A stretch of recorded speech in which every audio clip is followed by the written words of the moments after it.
Do you like basketball? Basketball? I like, but I'm not good at. Yes, I'm not. Me too.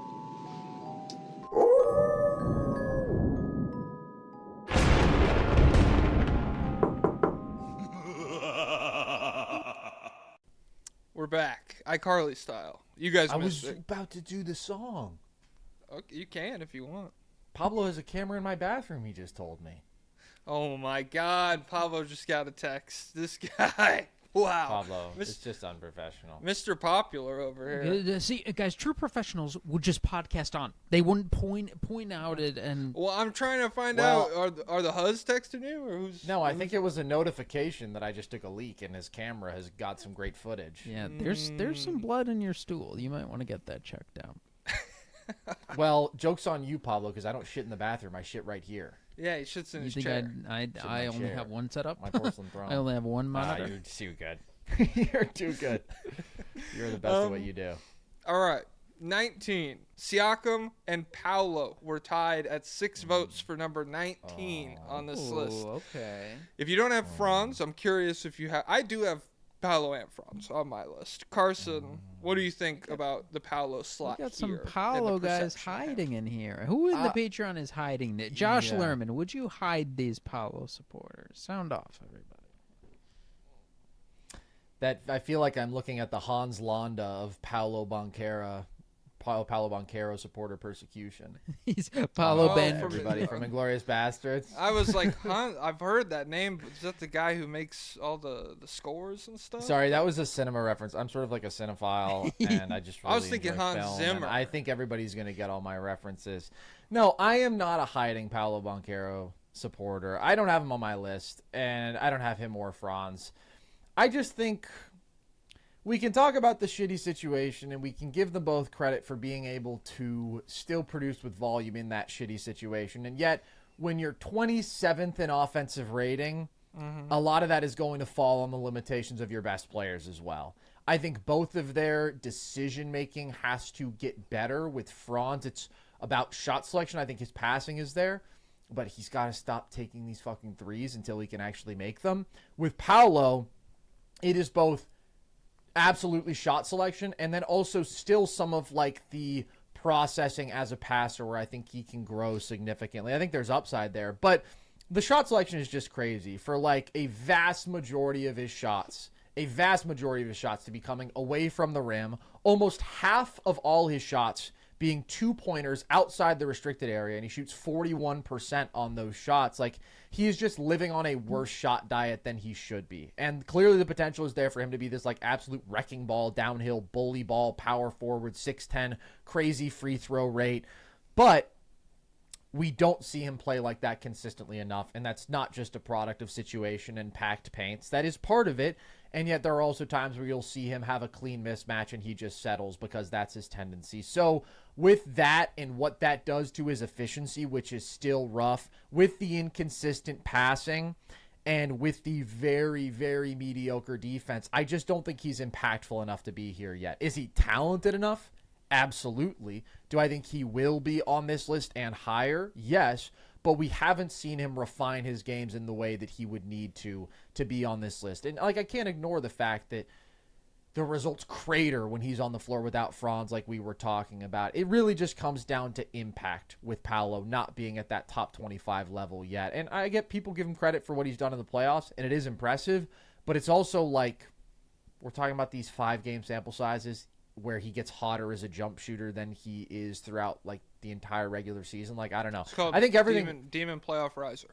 Yeah, maybe, but like everything overall points to him being a below average jump shooter who lives on like a really tough shot diet right now. Most Good important point. games point in the good direction. The fuck? But what about the free throw shooting even in those games, huh? Because nothing Well, is I mean, supposed to he's come a easy. 70% No free throw lunch. shooter. No free lunch.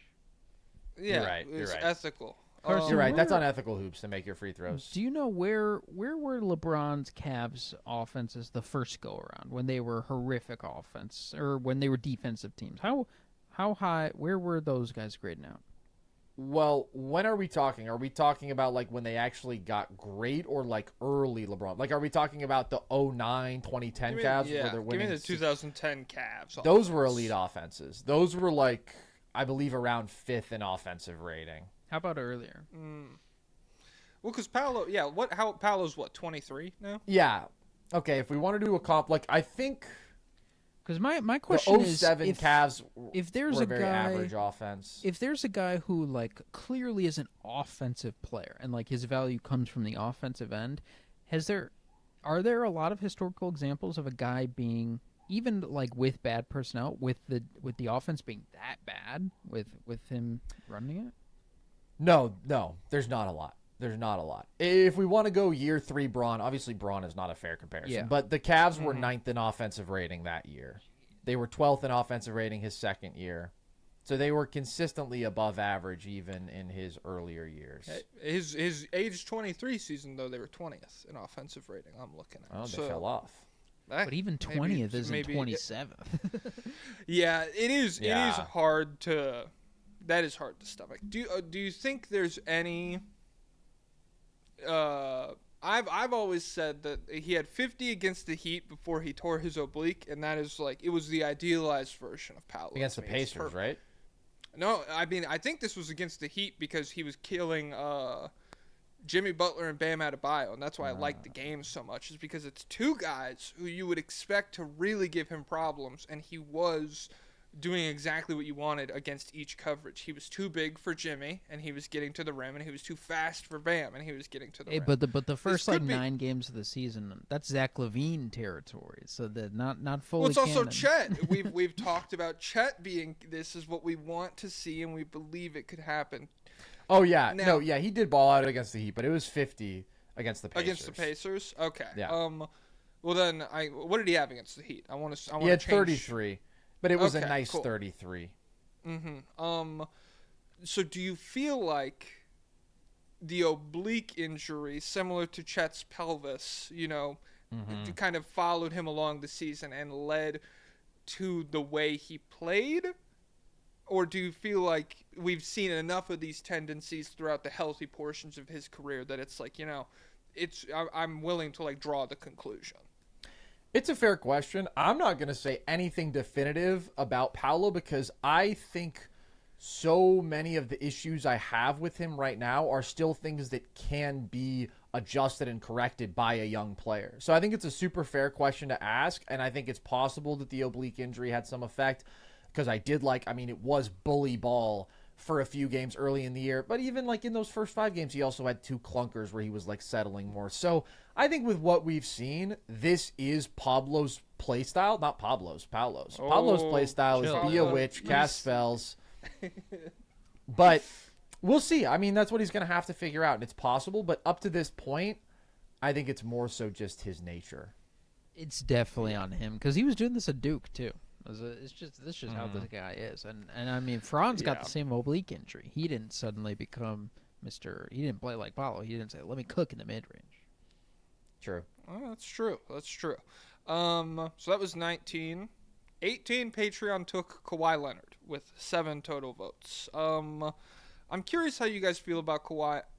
I really don't hate this ranking because I am very worried about the health, and even in the Nuggets series, outside of the nuclear game 2 or whatever it was, where he just did not miss a jumper, he had like 40 whatever points, I really didn't feel like he, tore the Nuggets apart the way you would expect to when you get healthy Kawhi Leonard against what was a very average Nuggets defense. Like, they were not, I think they showed out against Shea the first couple games in an impressive way, but this is like something that, hey, you see him cook them once. If he can really shoot the way he did in that 40-point game, you would have liked to see him have a better rest of the series. So, Carson, I assume Kawhi's on your list somewhere. He is. What do you think about him? Where's he at?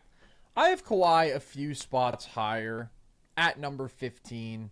I still think when you get him healthy, he delivers that top 15 value. I mean, the last 20 games of the year, including the playoffs, which is when he started looking like himself, He gave you 26, 7.5, and 4 on 65% 26, true 7. shooting.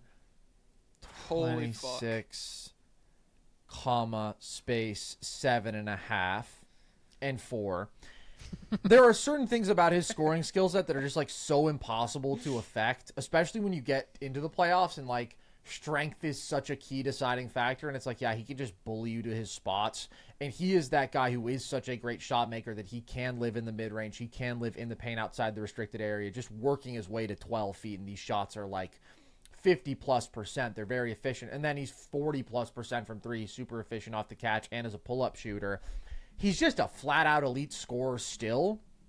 But that is where most of his value is coming from. Like, he is a good defender at this point. He's a good positional rebounder.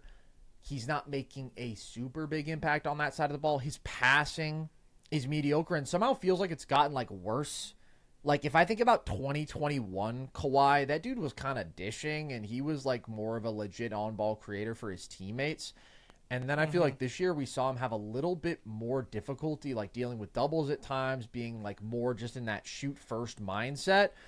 And then also just obviously athletically he's regressed, and the rim pressure and the free throw rate and that stuff has come down, as often happens for these scoring wings in their mid-30s. But I still think, man, he is just so damn hard to keep from creating very efficient offense for himself that I'm going to have him here. And it's like, yeah, he didn't ascend to like a top 8 level in the playoff series against the Nuggets, but wouldn't you still say that overall he played at like a top 15 level in that series?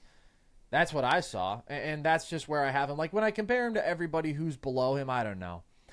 They are just not at that level of scoring proficiency nearly, and I don't think that the overall impact outweighs what Kawhi gives me there, while still being like a capable passer and a good defender and a good rebounder. And the passing decline can be explained by off the court. He has got a lot on his mind. He's combating climate change. So Great point. There's a lot going on. Well, it's not easy living in today's world, Pablo. It's not. And we all have a responsibility to think, should we bring children into this world? And Kawhi's grappling with all that, I think. The ocean's at your door. That's what they say. And The his ocean is at my door. aspiration is incredible. So planting trees. Yeah, it is. It is. I saw him do it also. I did have it a with him. recording of it. Really? Yeah, we did it together. Yeah, me and Kawhi were cool like that. Okay. If Jimmy Butler displayed like a really nice season where he did bounce back and displayed like a more capable scoring, how do you feel about like the dynamic between Jimmy and Kawhi? Because Jimmy, I feel like, whereas we're talking about Kawhi's value as a scorer, with Butler, I do still feel like he's a really high-level defender. I love him as a passer. And there are, like, I think he's, like, offense. We talked about it already. Like, he raises the floor on offense just by getting to the free throw line and, like, I don't know, is setting shit up for other people, even though he's not going to be, like, a 25-point-per-game scorer anymore. Would you, like, are you willing to entertain him over Kawhi if you saw just, like, solid scoring output from Jimmy again? If we saw a bounce back, well, I do think he's the more complete player. Although the one other thing that I don't want to overlook with Jimmy is the like major 3-point shooting issues and how bad he is even off the catch, and how that does kind of limit him offensively too. But yeah, in terms of like, if you just go and you're like, okay, does Jimmy give you B or better impact? He does in every area of the game, and I don't know that that's necessarily the case with Kawhi at this point. But what Kawhi can do is just carve up a defense in a way that Jimmy can't. Just like absolutely dice you up and be a total matchup problem. And I guess if we're doing hypotheticals, if I were a duck, I'd fuck like one. But that's just not the way that it is, and Jimmy's not scoring like dicks. 2023. Did you know that? It's like a Oh my God! Isn't this a family program? Isn't this a family You program? started it. What the fuck? Did you know that swans, don't they have like double sets of teeth? One of those Yeah, I water think. birds, they have like 2 sets of teeth. It's very disturbing, and they have teeth on their tongue, I think. Pablo has 2 sets of teeth. Yeah. Do you really, Pablo? Top and bottom. Hello. Okay. Pablo, do you have any Kawhi thoughts? Not much different ones. I think the overall scoring ceiling Because there's a difference between, like, when it comes to, like, Jimmy and Kawhi in this context, like, if Jimmy's going to be this reluctant of a scorer, it's much easier for high-level scoring to buoy the rest of your impact in the other areas than to be the do-it-all guy and just it's not it's it's harder to do in reverse. So Everybody look up goose teeth. Goose They're teeth. freaky. I'm still in on Kawhi, so I'm fine with him. Okay, guys, Google image goose teeth right now. Sorry, Google Pablo, why I didn't mean to Labubu interrupt. happened. I was just like really disturbed by what I was seeing, even though I knew what I was going to see. Yeah, Do you know why it's freaky. I do why that all the Labubu time. happened? That's what Gary Vee asked ChatGPT on a. He said, I was on a plane to New York. I spent the entire time just what did he call it? He like Yeah, I think like generating prompts for ChatGPT or like whatever. he Like tried to intellectualize it. Like That's Yeah. so awesome. prompt generating or something like that with ChatGPT. I asked it, why Labubu happen? Dude, Why Labubu happened? that's so awesome. The bit of like the dumbest Google search ever, it's always funny to me. That's always gonna crack me up. Somebody just Googling, or I guess now using ChatGPT for something so stupid. That rocks. There's like, what is there a Jamba Juice in the airport? No, that's a good use. That's an important use. That being said, All right. don't use ChatGPT for that because it will mislead you and it will ruin your day. There's a map. Just look. Those things are tough to figure out, man. Oh What am I, a fucking cartographer? Yeah. Let me take What an am I, eagle Magellan? eye POV above the airport and I'll decipher Yeah. this. Yeah. Oh yes, due west. Due west. There is a Jamba Juice, but only after you cross the bridge trolls path. and so yes, funny. this is the riddles. perfect map for me, Magellan. It's so funny to imagine a guy who's seeing an airport map and being like, well, I'm on the ground. This is above. How the fuck am I supposed to get where I need to go? Okay, Kawhi was at 18 for the Patreon. Jalen Williams came in at 17 for the Patreon Nice. ranking. J-Dub, again, this only took 9 votes to get this spot, but And we have a It is lot what of it OKC is. fans. I'm surprised he didn't go Yeah. higher. They could have united and drove this top 5. well, I'm a big, voting doesn't work, so I was diluting it all. Whoa. Also, I was just I'm the guy who counted, so I decide who goes where. Really. Recount. What do you think about J-Dub at 17, Carson? I love Love it. J-Dub. Do you think this is too high, too low, or just right for him? This is literally just right. This is exactly where I had him. So I love J-Dub. I think he's a top 12 defender. I think it's ridiculous what you're getting from him in terms of What a matchup Bill versatility. Simmons You're type. wondering. Yeah. Well, here's the reason Top I 14 say that. defender. Here's the reason I say that. Logan and I, my little buddy Logan and I, we're always ranking shit. And I've been going around saying that there's 12 top 10 defenders, and I had J-Dub as a top 10 guy, and then I went through and I realized, oh man, he's actually 11th for me. So now I'm going to say top 12. I want to guess. So are these all perimeter guys? Okay, go ahead. No. These are top 10 defenders on the planet. Just Okay. all Okay. around. Wemby? Yes. Amen?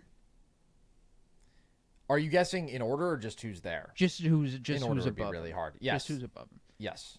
Okay. Both Is correct. Asar? I had Asar as top 15. The bigs, Mobley, Evan Mobley, Yes. Chet. Yes. Jaren? I had Jaren top 15 as well, just behind. Dyson? I had Dyson one spot behind J-Dub. Holy So crap. he's technically 12th.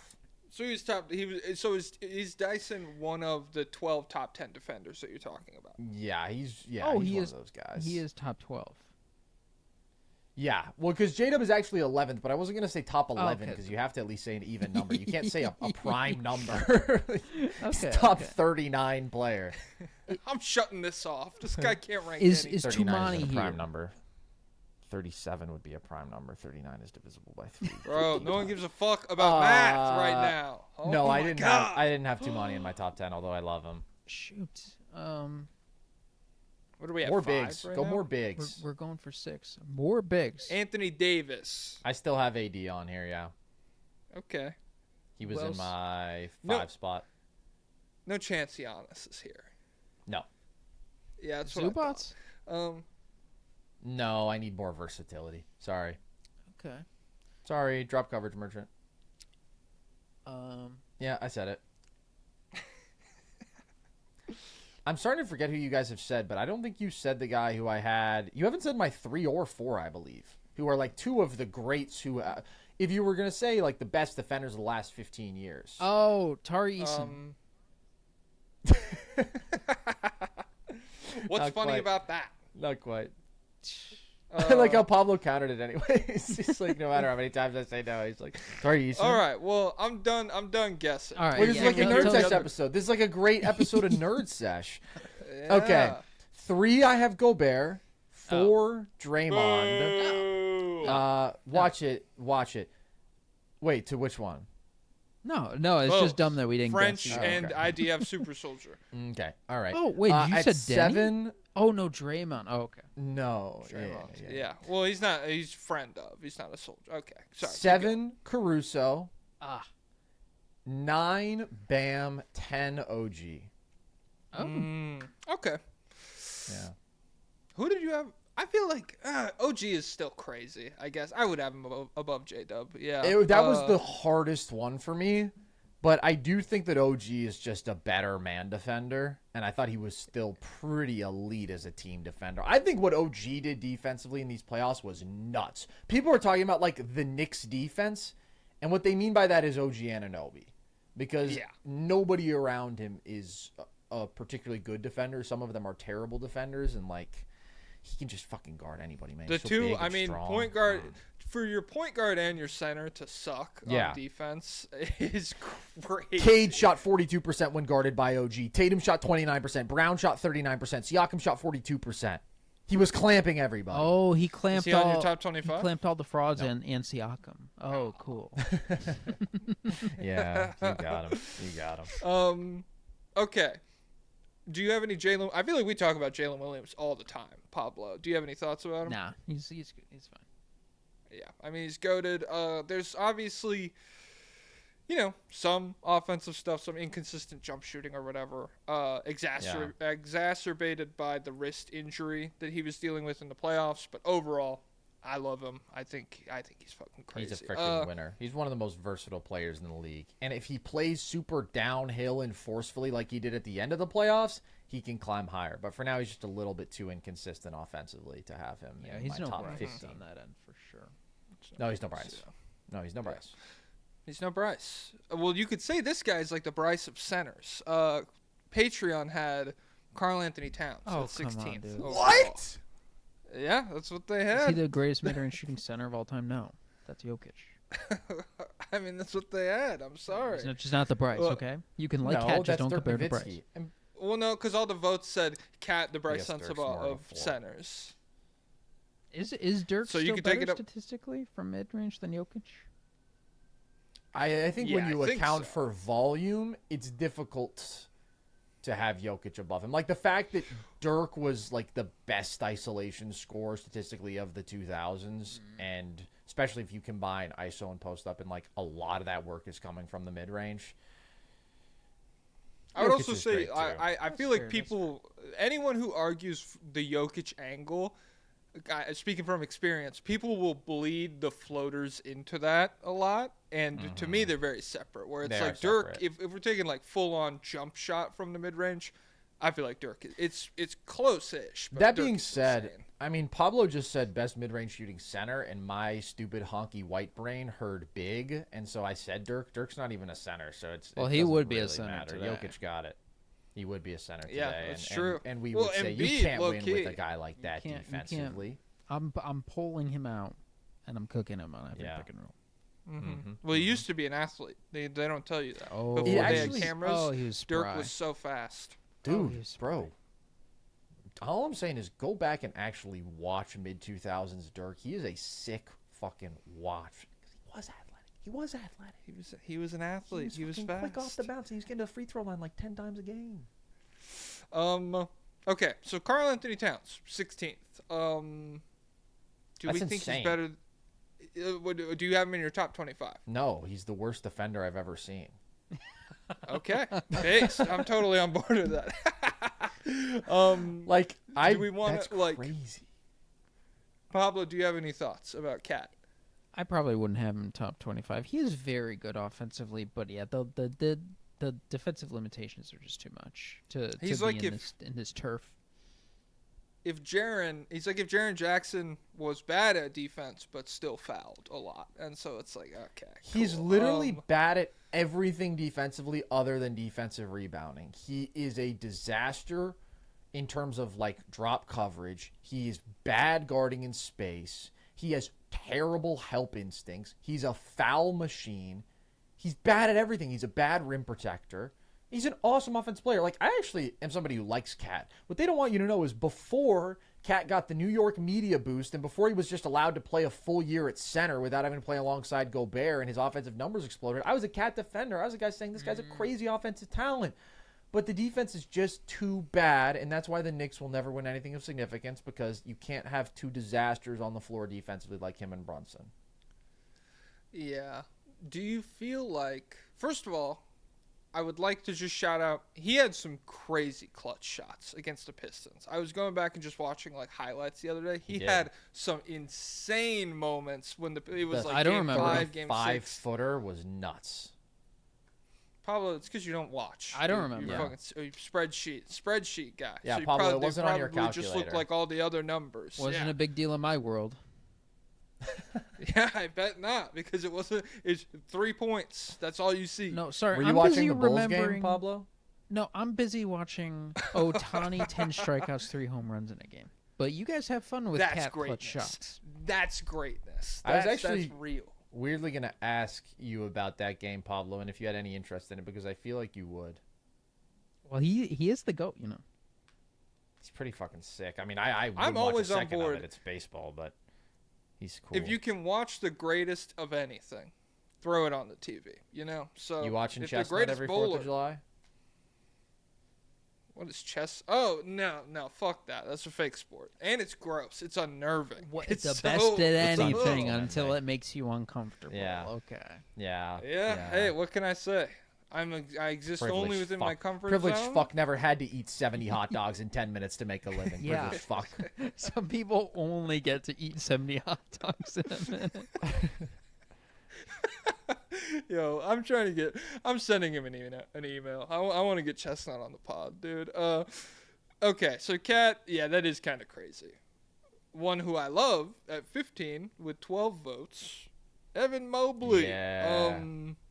This is one of the guys foreshadowed in our Chet segment, what seems like was days ago at this point. And I do think he's a considerably better passer than Chet. I'm curious, Carson, do you feel like the Mobley-Allen pairing is limiting to Mobley's offense at all? Because when you talked about Chet and how it can limit him to play with Hartenstein, that's where my brain went right away. It's like, I've always been, the two bigs is interesting, but all of like the layups, putbacks, dunker spot shit goes to Allen, where Mobley is even more capable of it than Chet, because he has already put on the weight to be like a full-time center.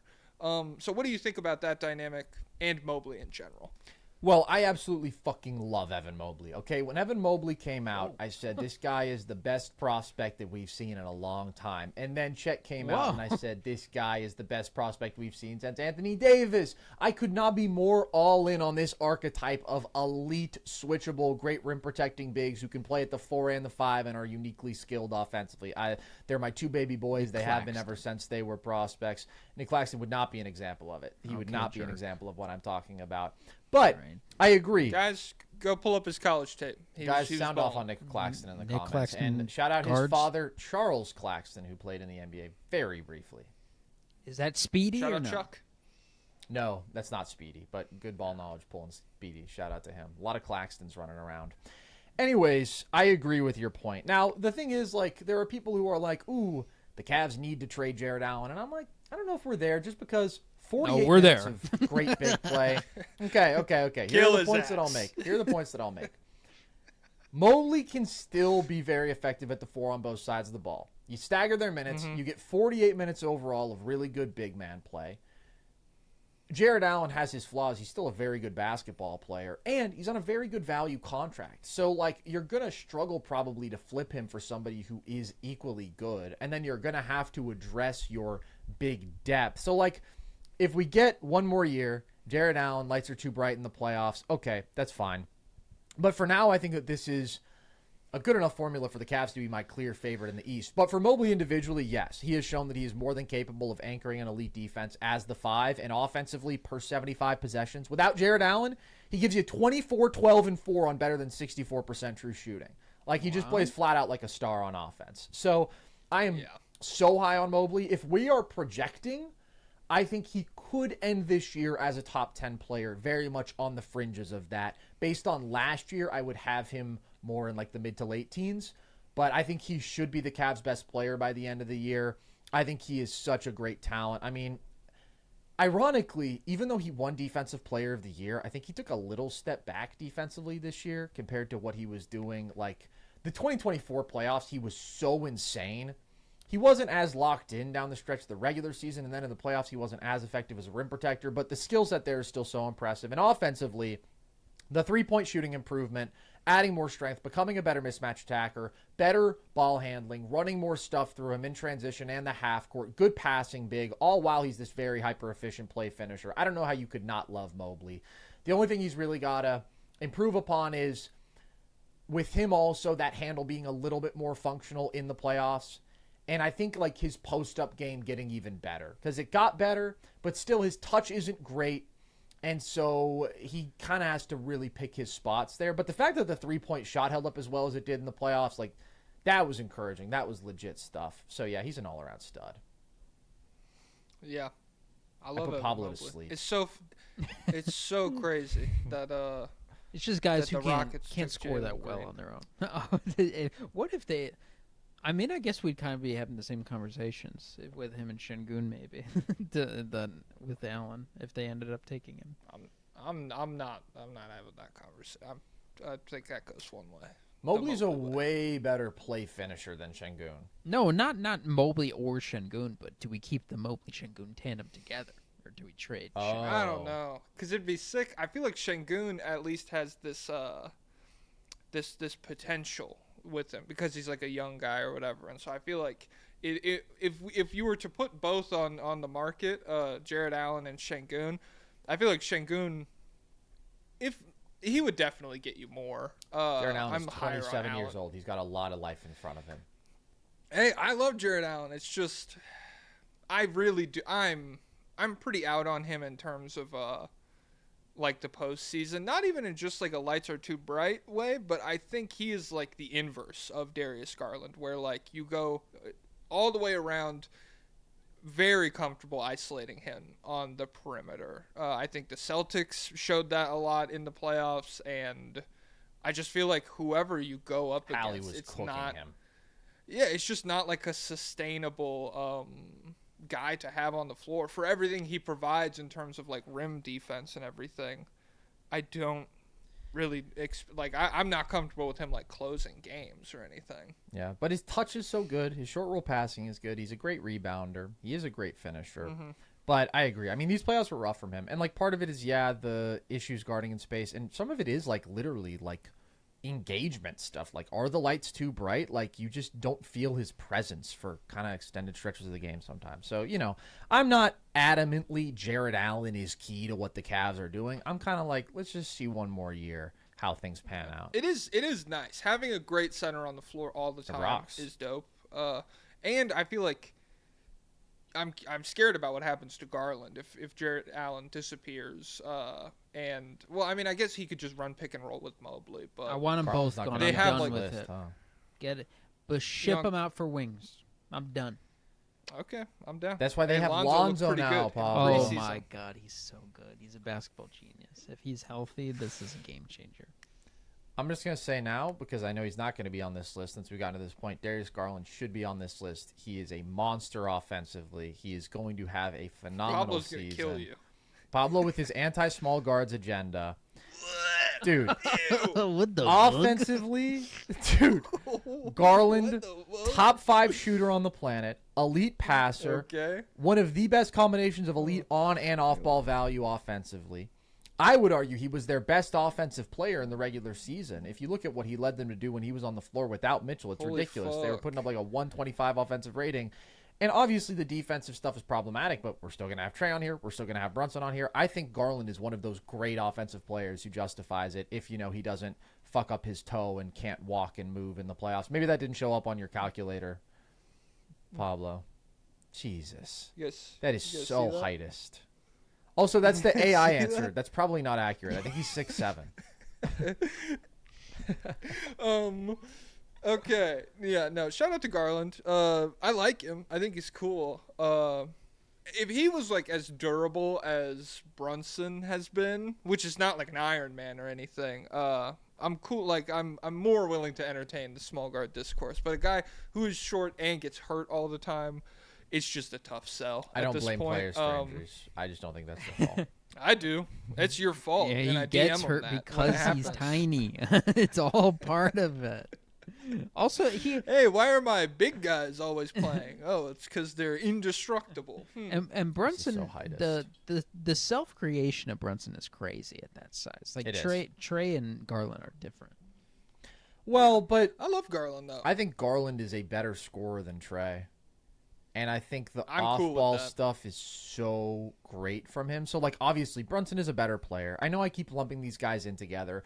Brunson is the best of them all, but what I'm saying is philosophically, it is not a disqualifier to be a bad defensive small guard. And I think, like, if you gave Garland a Trey Young sort of opportunity, I think he could average 25 and 10. He wouldn't get to the free throw line at the rate that a Trey Young does, but he's a way better shot maker. He's an elite ball handler. He's got elite quickness. He's an elite passer. And he can do it on and off ball. I just think he is such a game changer on that side. And also, I think if he wasn't part of a small backcourt overall, then his issues maybe wouldn't be as glaring and he wouldn't Now get we're as much getting flack into for them. it. Yeah, anyways, we don't need to bring up Kill somebody who's Donovan not on the Mitchell. list now that we're 2.5 hours into the pod, but I would No, never say you're that. you're definitely right. We don't need to talk about Darius Garland. I'm on board with you there. All right, Anthony Davis, Patreon takes 14th overall. What the fuck fuck? do you think about AD? That's hate, the bro. fuck? What do you think? fuck? I mean, I like AD well enough. What the I think fuck? he's pretty good. Dude, I think Can you AD's talk? Or really you good. just- He's pretty good. 14 He's is all right. crazy. That's good. That's pretty low. 14's crazy. I think healthy AD is a top 10 player. Yeah, I'm cool. I would have him several spots higher. I'd have him top 11. I'm worried about his health. I'm worried about fake jumper, and I'm worried about the offensive fit without a point guard in Dallas, which is not all his fault. Well, we're talking about like how much is the situation versus how much is him. But I do think the jumper is cooked. It would really surprise me if we got like a good mid-range shooting season out of him. But I do think the Mavs will be relying a lot on him for like isolation scoring, and I don't know how good he's going to be at that. With a what are your 5 thoughts? on the floor next to him too. Yeah, that's the worst part. Yeah. But that's Yeah. all situational stuff. Like, is it AD's fault that he got traded for Luka Doncic and now he's in a really bad situation? Yeah. Even though he's Yes. always wanted to play with a 5 because he's got some sort of fetish for it. I see what you're saying, Jack. I don't see how this keeps AD this low, though. I don't know. We're about to have Cade Cunningham above Anthony Davis, I assume. Like, get the Oh my fuck out of here. God. with Wait, that, bro. Oh my god. There's just no way. No way, dude. Oh god. Like he's Cade, so 5 sick. turnovers a game, 51% true shooting in the playoff series, like over Anthony Davis, who's still a top 10 defender on the planet at least, and gives you an efficient 25, 12, and 3. And I He's agree not with that you. good on the perimeter. Okay, but get this. Last year, he averaged like a point per isolation and post up. He was over a Oh, point per here we possession out of go. pick and roll as the ball handler. We actually just saw AD have his best year, arguably playing from the perimeter, his best passing season, his best ball handling season. I don't know, man. This is upsetting to me. Yeah. This is the Cade- first Cade- ranking. Cade, We have AD and Cat 2 spots apart. Who are your followers? hey, these are just the guys who pay. Well, they're okay? yin The and people. yang, offense and defense. Those guys are equal. Yeah. Where's Exactly. What where's if one of the Cade? guys was an elite defender and also scored 25 points Cade per is game? 13. Cade is 13. That's some Here, bullshit. I wrote down how the voting Wait, worked what out. number So are we at? we are at 13. Which We're at is- AD is 14. Oh, Which is 6 wow. plus. Okay. 14? No, 13. It's 6 plus 8. 13. I was trying to go viral. Sorry. Sorry. Clip farming. That's all right. So at 13, Cade Cunningham is there. And the voting for the 13th spot was Cade Cunningham, 10. Devin Booker, 12. But Booker is one spot ahead, Good. so I didn't count One spot. And then 8. No, I'm just kidding. Yeah. AD at 7. So I do disagree with Cade over AD. I think that's wrong. I like Cade. I think he's sick. But fundamentally, it's just an impossible case to make for everything that you laid out. And by the way, like, but- not even just Cade. I'm not trying to make it personal. I just think he clearly has the most refining that needs to be done. But I wouldn't have Book. I wouldn't have Mitchell. I wouldn't have any of those guys over AD. I think I would people not are have sleeping Mitchell. on Booker. AD. I can entertain. I love Devin Booker. Booker, you could say a lot of names to me, and I won't be disrespected. I'll disagree, but I won't be disrespected. Shut up, nerd. Oh. Disrespect. He's not doing. I'm pressing you. You're not doing When you anything. use nerd in a derogatory way, you insult me and you insult my family. Guys, Oh, if okay. if this comment gets 100 likes, I'll clap back and destroy him. I muted his bitch ass. Fucking owned. Oh my god. What sort of dictatorship has Jack been allowed here? He controls all the votes. He can just mute mics at will. The people need to rise Hey. up. It's not called the Republic of the League. It's called the State. You know what? And that's me. You know what? What?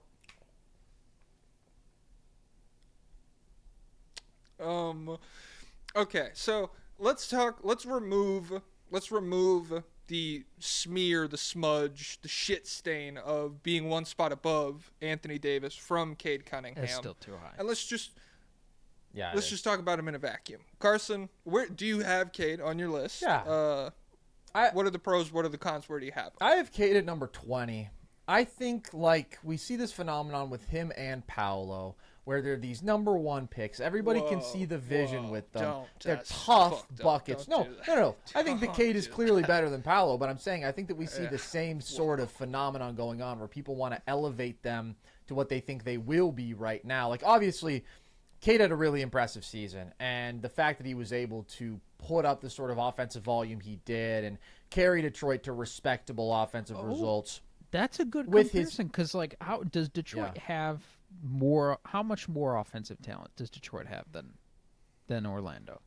I would say Malik Beasley would change Orlando's life last year. Well, that's what hopefully Like, Desmond Bain will do for them. And I mean, more. hopefully. Yeah.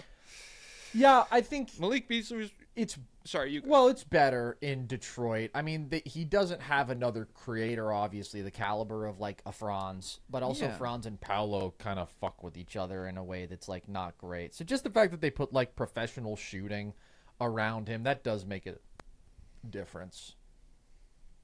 And Cade is also like it's how much of it is Cade like elevating guys. Like I think you could say it's nice that Cade has Jalen Duren, but I don't think Paolo really like makes as much of Jalen Duren as Cade Cunningham does. No, definitely or even not.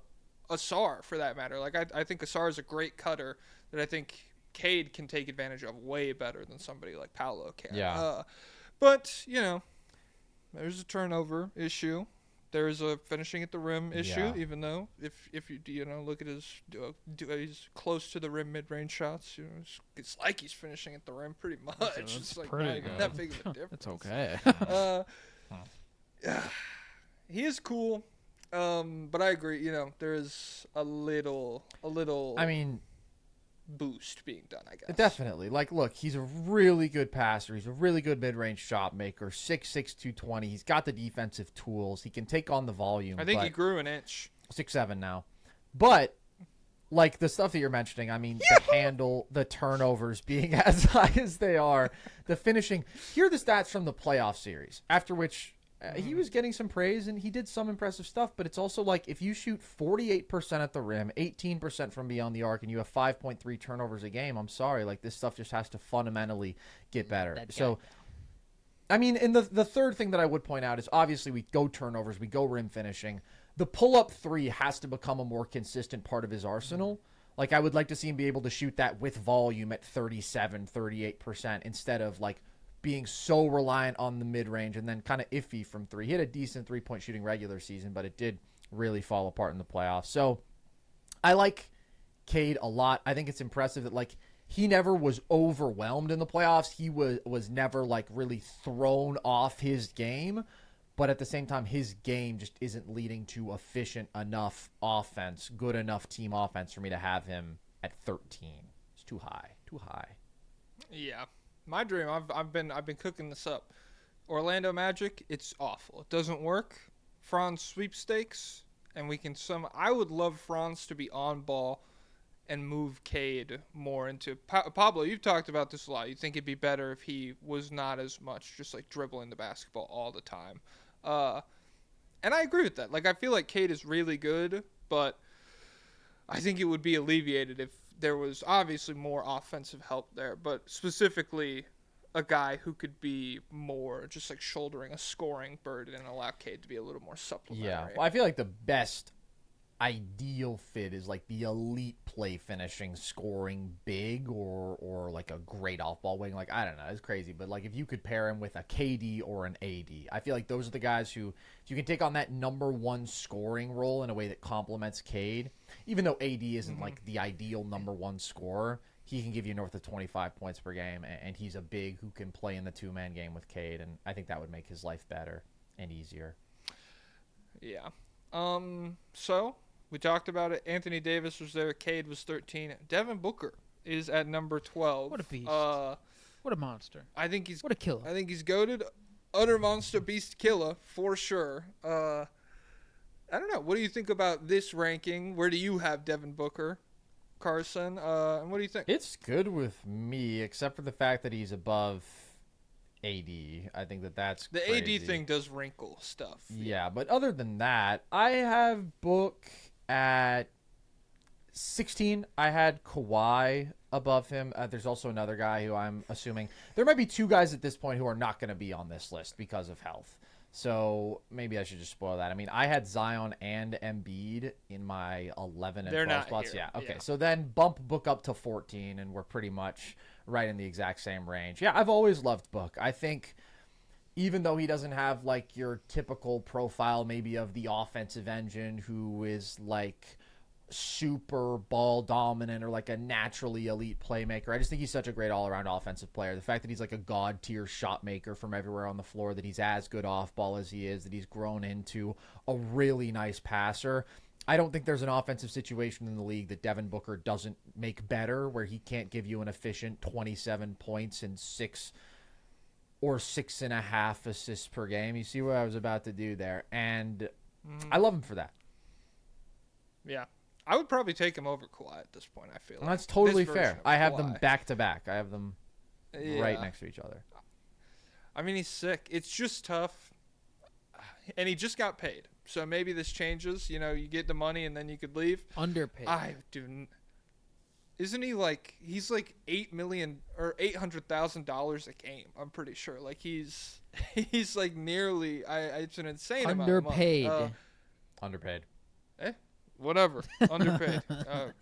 Sure, I guess. I don't think there's like really a future in Phoenix No. that sees him playing in a ton of meaningful basketball games, and that is really that's disappointing, because like every time we've seen him on the big stage in the postseason, he has been electric, and I would like to see it continue, but I just don't know if it's gonna happen. One spot above him is Donovan Mitchell at 11 in the Patreon vote. Do you have Mitchell above Booker in your rankings, Carson? I do. It's the eternal debate. I go back and forth on it. I was Team Book for a while. Now I'm ever so slightly Team Mitchell. I think what Donovan Mitchell does in the playoffs is legitimately very impressive to me. And the ceiling that he has for you, like when you get elite downhill Donovan Mitchell, who has this crazy combination of burst and then his footwork in the paint is so great, and his overall bag, he's got all these gathers, and his finishing is so good, his touch is so good, And then he can also spray 40% from 3 on like 8 to 10 attempts per game. And then he can also make some of these like really impressive skip passes and wraparounds and like these one-handed elite velocity passes.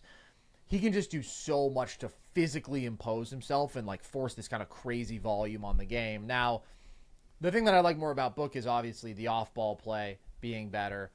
The fact that although he doesn't have Mitchell's like 3-point volume, he does have that dependable, highly dependable ability to dominate the intermediate area.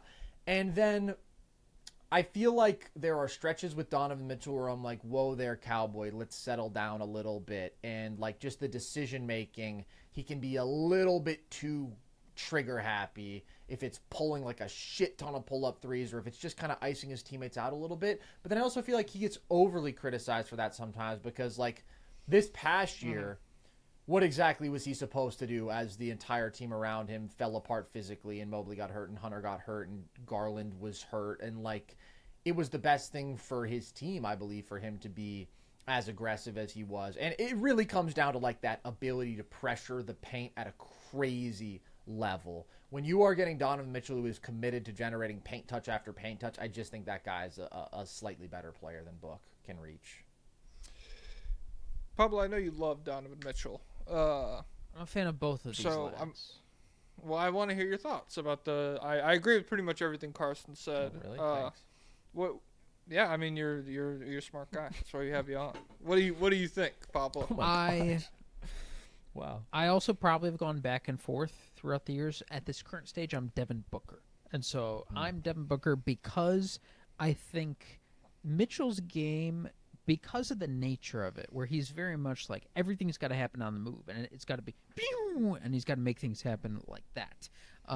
But when the 3-point shot isn't falling, that's a little more volatile, and because he is tiny, like despite, he's the best small guard rim attacker we've seen probably since like Dwayne Wade, but that size is still an issue. So you can like when he is the only option, like we can just be like send the trees there. It's going to make this guy's life harder. Versus Devin Booker, I feel like because everything can happen at a standstill, I think it's maybe more situation proof in the playoffs, where like you can throw to this guy in the mid range and have him create at a rate that's like probably, I don't know what it is, but I bet it is like comparable to like a lot of guys' layup finishing numbers, and he can just like generate it out of the mid range and stuff like that. And then he is a little bigger. I think he's a little better on defense, and yeah, he's just such and I think he's definitely better off the ball, which like possession on a possession by possession basis, like that adds up. So I would go Booker for now, but I think Mitchell's still just unbelievable too. Yeah, I go Booker. I feel like I'm moved by the defensive gap a fair amount because I feel like, Booker last year wasn't great, obviously, but I feel like we have seen him be a straight up good defender in the correct situations, like not a guy that should at all be lumped in with like the Trae Youngs or the Brunsons of the world. And I feel like Cleveland is a situation where if you plopped him, like I think he would be, with that backline defense, much improved, a big improvement over Mitchell at least. Garland and Allen. Also, make it happen. Hey, well, we gotta get Mitchell out of there. What? It can't be Booker and No, Mitchell, it could be both. No, it because can't. their fan bases Come on. have to be at war until the end of time. Yeah. No, they can bust down sexual stuff together. Oh, that sounds fun. Oh, okay. And I also think I like Booker more as a pick and roll player. I feel like Booker would probably be a little bit better at taking advantage of Evan Mobley and like Jared Allen to a lesser extent. I do feel like you do not feel like that. Taking advantage of him. What do you mean by that? By getting him dunks in the Oh, dunker for spot. sure. I actually don't know. God. I think it's a really interesting debate between who is the better passer between Mitchell and Book, because I think Book more consistently makes the right read. I had a hair in the back of my That's mouth. disgusting. I really did not want you That's guys. I did grotesque. not want you guys to see that. That is grotesque, and you should be ashamed of yourself. It had been working its way back the whole time I was How's that talking happen? to. It was Were on you like the licking tip. an animal, No, it was on the tip of my. I have long hair. and you eat Genius. them sometimes. Gross. Yeah, when I'm nervous. Freak. I just, Yeah, because I was making such a good point about how Oh. maybe Mitchell isn't always as selfless a passer, but I think that Mitchell has the ability to make certain super advanced passes that Book can't. Something like that. Well, if you have the ability but you don't do it, what's that worth? Well, but he does it enough to where I think I would probably say Mitchell is He the doesn't. slightly He doesn't better passer. sometimes. Also, I would say I don't think the defensive gap is as big as you're saying. Because, yes, Mitchell may be small, but he's got long-ass arms. He's a hell of an athlete. He's a pretty aggressive, active off-ball defender who's, like, good at generating steals. And overall, I think he's a slight minus defensively. I also think Book was a slight minus defensively recently. I think Book can be a fine defender. This year he was not, but the context obviously just sucks there. So, I don't know. Last 2 years in the playoffs, Donovan Mitchell's 30 points per game on 58% true shooting. That's pretty freaking legit, man. Hey, what was Booker the last time we saw him? Well, that was against your fraud Denver Nuggets. Hey, Wait, no, actually, that no. The was last time was that's against the NBA no, the last time was champions. against the Timberwolves, and his numbers are inflated in that series because he had like 47 in the last game, but before then he was struggling. Oh, guys, you can't try hard in a go home game. Series is over. Yeah, Series tuck is your over. tail Might as well between your not legs even and go shoot. home. Yeah. Okay. Number 10. Breaking into the top 10 here, finally. I think this is going to have to be a two-part episode, so it is what it is. LeBron, 22 votes, number 10 overall. Mr. Sciatica, the oldest man alive. He breathes dust, and he farts more dust, I guess. Carson, what do you think about LeBron James at this stage of his career? This is right where I had him. There's one guy who's going to be above him who I'll disagree with. But overall, LeBron's interesting because he just can't assert himself with like the same sort of volume or like overwhelming athleticism that he used to. But he's also so damn good as a shot maker now that it still offsets some of that. But I think when you look at just like the consistency of the volume production, the fact that sometimes he can lock in and he can be a plus defender, you understand that the peak stretches for LeBron are pretty undeniably top 10. And then there are some lulls.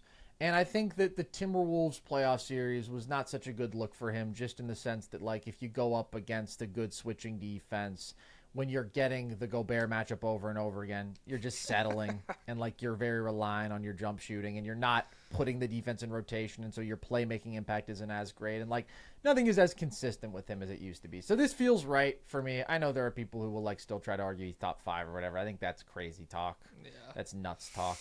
But I guess that's just LeBron. The Wolves series is so funny because it was so much of like Luka or LeBron. Oh, Gobert's ISO'd on me. Gobert can't defend on the perimeter. I'm about to cook this guy. And then just like the worst possession you've ever seen for like 10 seconds. Yeah, I agree with that take. I mean, it's tough because, yeah, the best basketball he plays is still incredible.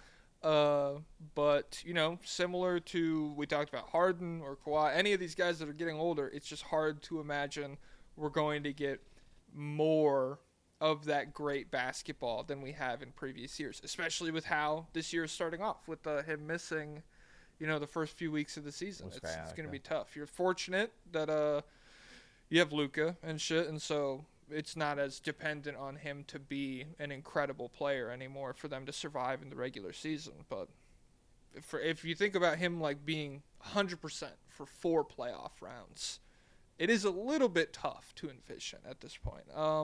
Pablo, notorious LeBron hater. What do you think? Top 5. Love it. Oh, he's zagging. Okay. No, I've always been supportive of old man LeBron because even if the consistency goes down, I feel like just his floor is just so much higher than so many other guys. I famously said there's never been a year of Jason Tatum's career where he's been better than LeBron, and I stand by it. Really? So, Okay. yeah, at least he's been more Pablo productive. he hates Tatum more than LeBron. Well, I just wanted to say real quick while we're on Tatum, thank you, Pablo, for breaking that story, because there's a lot of credit going around to another Pablo for breaking all sorts of news in the sports business right now, and to me, it's you. You're the one who's on the cutting edge when it comes to where Charlie Kirk's Achilles has actually gone, when it comes to Ice Bryce Sensabaugh related issues. Yo, we should track his like next time he's playing. We should track how many fascist jumps he takes, which leg he goes off of. It's That's interesting a great how all of Pablo Torre's reporting is still out there. You can go find it on YouTube, but I mean, nothing's happened. Whereas mine got taken down. So Yeah. one of us is actually threatening the establishment, and one of us is pretending to threaten the establishment. Oh, Look, Bill Belichick's girlfriend. What's she's up to? Yeah. What's she's up to? Yeah, what you... Yeah, what she's up to. Yeah, where Labubu come from? Why Labubu happen? I muted them both. Oh, this is so sick. Audio only, people. You probably have no idea what's going on. In a playoff series, there's just not too many guys I would pick over LeBron because he's just too much. No, there's some guys ahead of him here that I'd probably. Would you take Brunson, Mr. Anti-Small Guard? What do you think? Of course not. Me either. Okay, Brunson is at 9. Screw him. And so, do you disagree? Is that the guy ahead of him Yes. that you would not have ahead That of him, is. Carson? Okay. What are the good? What's the good? What's the bad? We've What do you- talked what's enough that, like? about Brunson. I think over the course of this episode, screw Brunson. He's little He's tiny. He's a and little he's baby. great at He's an scoring. Mm-hmm. Is there anything Mike Brown could unlock offensively Yes. with him and with Towns that you would be like, okay, now I'm comfortable eight. taking. Can over he LeBron. play fast? He's never played fast ever.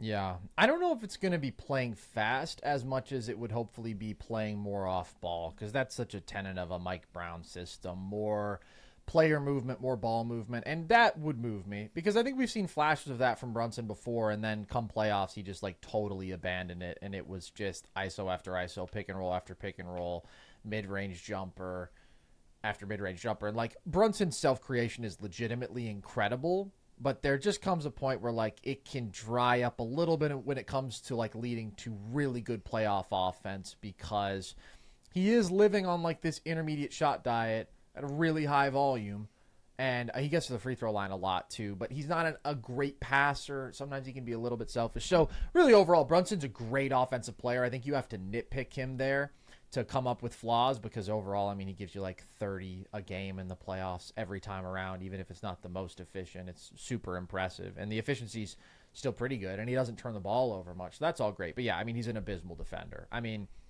if you watch the Pacers series, like he's getting put into every action, and he was every bit as catastrophic to their team defense in that series as Cat was. Overall, the Knicks defense was 10 points per 100 possessions worse with him on the floor this year. They had a 119 defensive rating with him and Cat on the floor together. Like, that stuff is just too much for me to overlook when it comes to like him versus LeBron. Even though he is more of an offensive engine than LeBron at this point, LeBron is just clearly more complete. And I'd rather have that guy than somebody who does have like such a glaring weakness as Brunson. Yeah, I agree. Kevin Durant, 8th overall in the Patreon rankings. Patreon. Fuck me, dude. I can't talk. All right, we're 4 hours deep. Hey, I don't know. Some of the, like the Deep 3 guys, they just record 4 hours straight. That's like a normal episode for them. I do not fucking get it, man. It's crazy. My brain starts to melt. Durant. What do you think about Mr. Kevin Durant? Are you comfortable with him at 8? Would you have him higher, lower? Perfect. KD is still such an elite scorer of the basketball. He's like a walking 27 a game on 64% true shooting. The on and off ball elite value in both ways is so awesome. He's just like one of the sickest jump shooters to ever exist. And when you're almost 7 feet tall and you handle really well and you can shoot 55% from mid-range and 40% from 3, you are going to be a 6 scorer until the day that you stop playing basketball. And I still think that he is a plus defender when he is in the right context, a plus secondary rim protector, and a solid passer. Reason he can't be higher is just because of like the total diminishing rim pressure. And I do think he can have certain issues against like really athletic, physical defenses. But overall, I'm very pro KD at this point. I think he is fucking nasty, and I think that he makes any situation better. And his only limitation is that, yeah, he's not like an offensive engine at this point because of his athletic regression. But if you look at the Suns this past year, they were 3-17 without him. They were above 500 with him. I think that's very telling to how much he saved that horrible situation as much as he could. And now he's going to be in a good situation, and I think it's going to be awesome. And I think he is pretty much just what the Rockets need if only they could have another legit ball handler. Rest in peace, Fred Rest in peace. VanVleet. You'll be missed. Pablo, do you have any Durant thoughts? Beast Monster Killer has not fallen far enough. Another guy who has spent his entire career better than Jason Tatum. Has not fallen far enough. He needs to fall farther. I'm waiting for this fucking guy. Yeah, I mean, I agree with everything. I'm really excited to see him be just like fourth best defender on the floor all the time. Just, I mean, be able to completely chill on that end. Whereas, like, the shit they were asking him to do in Phoenix is so crazy for a guy who's like a million years old and has torn his Achilles at some point. Like, just guard the best player every night. And I mean, for all of like the Kevin Durant, oh, he's a crybaby, he asks out, he's cupcake, whatever. I thought like he did his job very admirably in Phoenix without complaining a ton when they were asking an unreasonable amount of him. So yeah, I'm cool with him. Steph at 7. Too low. I'm cool with that too.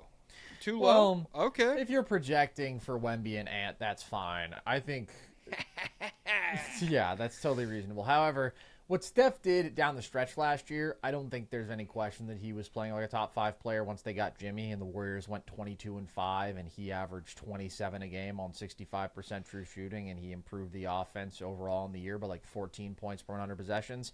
And then you get to the playoff series against the Rockets and he's dicing them up when literally nobody else can do anything with the ball in their hands or make a shot. And you have to bend your defense towards them to such ridiculous extents that eventually Buddy Hield is going to make the wide open threes that are being created for him by the presence of Steph Curry, and your gimmick defense is going to run dry, even though the offensive talent around Steph sucked. He's just too fucking good. He is still one of the best offensive players in the game today and ever. He doesn't have the same on-ball juice. He can't sustain the volume for 82 games like he used to, but that 30-game stretch we just saw from him is unbelievable. So I would still have him 5 out of respect for the GOAT, but like I said, if you're projecting, I can totally see it. That boy Smodo. Oh my god. He's the one guy who's immune to it, and he's always been. Yeah, he's been good. He's always been solid as a defender. Pablo's entire basketball philosophy is built on a foundation of heightism, and somebody's got to call it out. Well, that's good. It's a tall man's sport. What the fuck? You would have, if you saw some Nate Tiny point- Archibald, you would have slugged him. Yeah, Listen, I that would've. was a guy named Tiny. I'm good. Yeah. Thanks. little guys used to be able to exist back in the day. Earl Boykins was like, "What a blast! This guy's out here showing he can play." But the dog days are over. I mean, we're done having fun. We're all about business, and so right now, guys under 6'5" are gone for me. One day, that'll shift to under 6'7", 6'7". One day that'll shift to under 6'9". One day, hopefully, by the time I'm an old man, I'm saying I'm not drafting a 6'10"er. He's too much of a little tiny infant. So Yeah, that's the dream. fair. Really, this all goes back because old people were annoying about Spud Webb for me, and so I was like, I'm done with all Annoying those how guys. so? They Hyping didn't him have up? they didn't have YouTube, so it was a big deal to see something. That was the craziest. It was thing they've ever seen. word of mouth about his dunk. I think it's contests, and I was like, crazy okay. that Muggsy hung around for more than a decade and was like a consistent starter and like a 8-9 assist a game guy. He's 5'3". He looks like a little kid on the court. Was he a plus defender in the 90s? No, he wasn't a plus defender, but he held his own well enough. He's feisty We could as hell. lie. You can't dribble against him because he's low. So He was the I best couldn't dribble defender of against him. the 80s and 90s. he was good. We don't, shut down I Michael mean, Jordan. a good lie has to be something that blends. I guess in. lying So just the doesn't best come is naturally crazy. to me because I'm not like you, Jack. I'm a I know. good They guy. don't like us, guys. Am I right? That's a fucking sick reference. That rocks. Anthony Edwards is here at 6th overall in the Patreon rankings. I'm cool with this because I am projecting. If Steph was better this year, I mean, it's Steph Curry. It's not it's not crazy, but I just feel like every season, Ant has come back and been like, I was bad at something last year. I'm good at it now. And there are a number of things that he could reasonably improve at over the course of one offseason that would make him like a substantially better player. We've talked a lot on this channel about his mid-range shooting, how necessary that is to kind of open up the floor for him as a more complete scorer. And it seems like, he's hanging out with Michael Jordan. Seems like he's working on that. So, yeah. I don't have that much love for Anthony Edwards. I don't have that much love for the Timberwolves, but I have a lot of respect for him. Respect for the competitor. Respect with a two, and not even with that. a 2 for Derek Jeter in it. Retupect. Yeah. Retupect. Retupect. What do you think about Ant? Well, he gave White Boy of the Year to Timothy Chalamet. I like that a lot. He just had Matilda Yeah. on his podcast. Did you Ooh, guys love see that? Matilda. It's his favorite He movie. was starstruck by what's her name? When did Rooney? Ant start a podcast? When did he start doing all this media stuff? I don't think he I don't does. He know if have it's a a podcast, pod. or is it just an award show? I thought it was an Yeah, award the show. watermark was like, believe that Yeah, okay. awards Yeah, or yeah, whatever. yeah. And so, yeah. Yeah, he's So giving out funny. awards. He nominated Mr. Beast for White Boy of the Year, which sucked, but luckily he didn't give it to him. Yeah. He gave it to Timothy Chalamet. I think Mm-hmm. this is a totally reasonable spot to have Ant. The one thing that's really missing from his game, well, there's a couple, like you were saying, that like nuanced intermediate shot making he does not have. And then the playmaking can stand to get better, but just the combination of athleticism with unbelievable pull-up three-point shooting that he's put together now, with pretty solid playmaking that's getting better, with solid defense, it's reasonable to have him here, especially if you're expecting a little bit of improvement on the margins, which we have seen from him over the years pretty consistently. Pablo?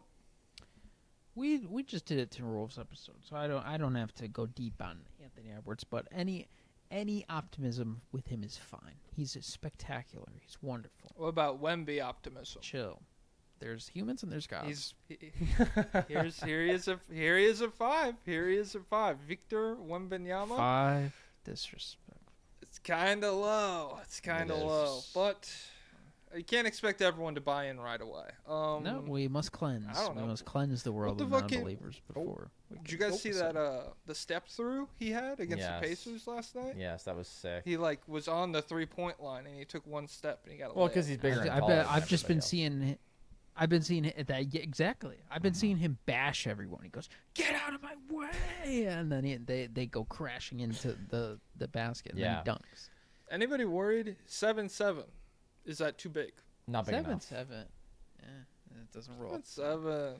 No. No, I am worried about it though. Like it seems like at a certain point the body just falls apart. And 7-4, I was like, it's too big. It's enough. It's enough slices. We don't need any more. And so if he keeps growing, I'm gonna have to step in. His blood is not clotting too much, though, so that's good. And then Yeah, but he probably has terrible circulation. Watch it, dude. He's trained with the monks. I'm pretty sure he's okay. He trained with the monks. I think if he's not top 5 by the end of this year, at least, we should all riot because that would be underwhelming. You talk about getting better every year. Holy Victor Wembanyama. The guy gets way better within every year, and he's the best talent that we've seen enter the league in a couple decades. And I in a think couple that this decades. ranking Somehow who, there's is, this- who are you referring to? Freaking Kareem? I'm talking about Darius Miles. Ooh. Who's Yeah. that? Wait, Darius Darius in a Miles, couple decades. Clippers legend. Yeah. Yeah, no, I I'm was gonna talking say, how about long Bron ago Bron. was that? And that was in the great 2000 Oh. draft. The draft when everybody sucked. The draft when they were like, hey, what if everybody sucked? And they tried that out, and it didn't really play that well. Except for Kenyon Martin. I guess the Except for Kenyon 2003 is a. Martin, I guess, and Jamal Crawford, I guess. No, Jamal It's Crawford. crazy. yeah. 2003 is a couple decades. Wow. Yeah, it's a couple decades. Yeah. Because a couple means 2 normally in the English language, and that's 2 decades ago. But, yeah. You know who's 2,000 pounds? Luka Doncic. Mhm. And he's 4th on this list. Good. Correct. What do you think about that? Is that where you would? I mean, yeah. I don't know. The top 4, I feel like, is just these are where we're getting into like, he got 42, Giannis got 45 votes, Shea got 50, Jokic got 73 at 1. Yeah. And so this is like the unanimous top 4. It is, and I think that Luka should be 4 for right now. If he gets back to like his 2023, 2024 offensive level, like if the shot making is as great as it was in 2024, or if he can get back like a little bit more of that ability to consistently score in the paint, get by people more, then I can easily see the case for him being back at 3 or maybe even 2 because the playmaking is so great. And then he could be the second best offensive player on the planet, clearly. But with the defense being as bad as it was last we saw, the conditioning stuff, he just clearly had by far the weakest season of any of the big four. And so I think he belongs in the 4 spot for now, and he's kind of got to earn his way back to something higher because, I mean, Shea and Giannis were both fucking nasty, insane this past year. I saw you did a episode with Jason Timpf, Lakers Tonight. He has Luka at second. I saw that, too. Did you guys talk about that at all? No, we also had a podcast that went very long, and so we said we're not going to do this now, but I think we might discuss it at some point later this year. I think he's just being very optimistic about Luka stuff. He's also lower on Shea and lower on Giannis, honestly, than I think I am and the consensus, so it's kind of a combination of those things. But like I said, Luka can get back to 2, but last year there's just no argument. Yeah, it's hard to project. I mean, it's easy to say Ant get better at mid-range. It's hard to say Luka get better at defense. But you can say Luka don't be 2,000 pounds anymore, and now he's not, and so maybe he won't break down in fourth quarters and get so tired every game, and he'll be able to get past people more. So, yeah, I can buy that. And I think I saw polarizing clip from preseason because he cooked Kaman Maluach, but it took him like 3 dribble moves and 3 pump fakes to cook him, and so people were like, "Point guard can't get past Kaman." That's not an indictment on Luka. That's upscale for Kaman. So I agree. Hey, I'm down for that. Yeah, Jokic, SGA, Giannis. I feel like pretty firm. Do you entertain? So do you have SGA over Giannis right now? I do, but I think it's super close.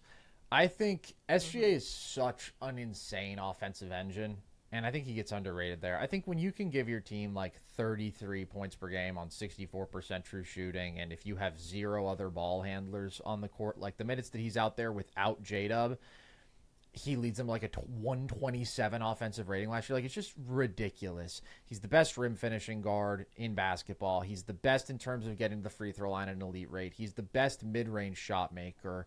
And he's just clearly the best scorer on the planet right now. So the things that he does to elevate a team offense while he's protecting the ball at this ridiculously great rate. Like, I think we can talk about the Thunder's defense and how that's their superpower, and they are allowed to engineer that kind of roster because Shea does so much crazy shit on offense while also being a plus defender and a positive contributor to that group. So Giannis, you can obviously make the case. I mean, he's ridiculous. There are certain teams that just flat out cannot guard him.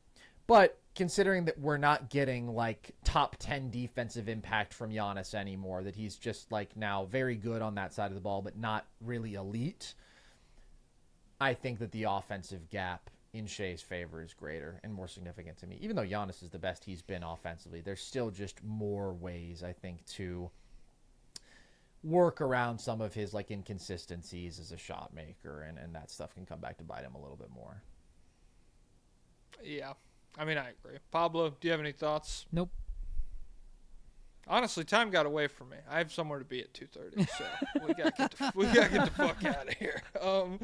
Nerd Sesh, everybody. It's in the links below. Do you have any other shit you want to plug? No, man. I'm just doing me with my boy LC. Nerd Sesh everywhere. We talk basketball. We talk football. Good. Thanks. I don't know. I'm kind of a poet. Well, I like to write. I don't know if I could say I'm a poet, but I have, I guess, artistic inclinations. I like to let the mind wander and see where it takes me on the page. But yeah, we do. There's no good NFL teams. Who's going to win the nobody. Super Bowl? They already announced it. They're not giving it out this year. Yeah, nice. Everybody sucks too much. It's like the 2032 draft. Yeah, everybody sucks too much. Yeah, it's cooked. It's just like the 2032 draft. That's good. No good 6th graders. Nice. All right. Well, everyone, go check out all that shit. Thanks. Hey, this is part 2, so you guys are probably fresh. You guys are probably like hour 20-minute episode. This is short. This was one sitting for us. So yeah. Get the fuck out. And I have a very hungry child upstairs who I've been neglecting. He's got to breastfeed him. I got to breastfeed him. He's got to breastfeed. All right, David Robinson, take it away. Basketball is an endurance race. Whoever's got something left to give in the fourth quarter wins. Win, win, win, win, win, win, win, win, win, win, win, win, win. Up tempo means I'm gonna run you into the ground.